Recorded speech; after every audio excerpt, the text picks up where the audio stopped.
సోదర వీరకుమార ఇంటర్నెట్ గాథ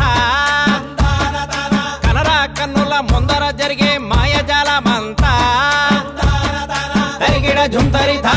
అసలు ఈ ప్రపంచంలో ఏం జరుగుతుందయ్యా అంటే పావురాలతో కబురు పంపే కాలం దాటిపోయే, ఉత్తరాలతో వర్తమానాల రోజు చెల్లిపోయే, టెలిగ్రాముతో సంగతి చెప్పే వేళ వెళ్ళిపోయే, ఎస్టిడి బూతులు కాయను బాక్సులు కనుమరుగైపోయే.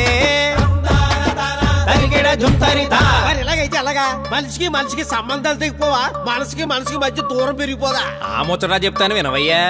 సెల్లు ఫోను చేతికొచ్చే సొల్లు బూసులెన్నో తెచ్చే, మనిషి ఉన్న లోకం విడిచే కొత్త లోకంలోకి నడిచే, చుట్టూ ఉన్న వాటినన్నీ వదిలిపెట్టి ఇంటర్నెట్ లోకి నెట్టుకుపోయే.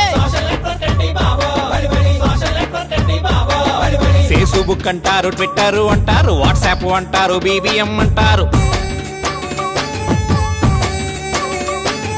డ్రాబాక్స్ అంటారు, జిద్దు అంటారు, స్కైపులు అంటారు, వైబరు అంటారు, బాత్రూముల్లో బెడ్ రూముల్లో ఆఫీసు రూముల్లో క్లాసు రూముల్లో SMS ఫ్లోటింగ్, పగలు రాత్రి చాటింగ్, సోషల్ నెట్వర్క్ బాబో, సోషల్ నెట్వర్క్ బాబో. ఇదంతా చెప్పు బాగానే ఉందయ్యా, వీటన్నిటి వల్ల ఉపయోగం ఏమిటో ముందు అది చెప్పు. యాపిల్ అంటే తినే పండేమి కాదు, అర చేతిలోనే చేస్తాది జాదో. పంచగట్టే ఓడు పెద్ద రాయుడు, ప్రపంచాన్నే లేదే ఆండ్రాయుడు. సోషల్ నెట్వర్క్ చేతిలో ఉంటే ఎవడి డప్పు వాడే తందానా తానా. పెట్టిన పోస్టుకు లైకులు రాకపోతే పరువు పోయినట్టు ఫీల్ అవుతారన్నా. జుట్టు ఊడినా జబ్బు చేసిన google.com కొడుతున్నారన్నా.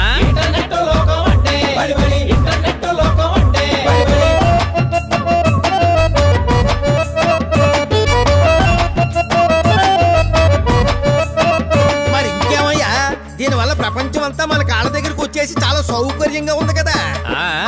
సౌకర్యంతో పాటు కుసింత కామెడీ కూడా ఉందయ్యా. చావు కబురైనా సినిమా కబురైనా పోటీలు పడుతూ అప్డేటులన్నా, రిప్పులు సినిమా రివ్యూలునా, వంటగదిలో చేసే ముచ్చట్లు అన్ని పోస్టులు పెట్టి చంపుతారన్నా. కాఫీలు పెట్టడం ఉప్మాలు చేయడం లాంటివా? వెబ్ సైటుల్లో గాసిప్పు చూసి పనులు మానేసి పంచాయతీలన్నా.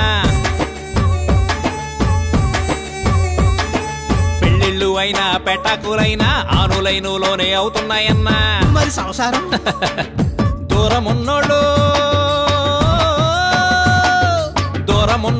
దగ్గరవుతున్నారు, దగ్గరున్నోళ్ళు దూరం అవుతున్నారు.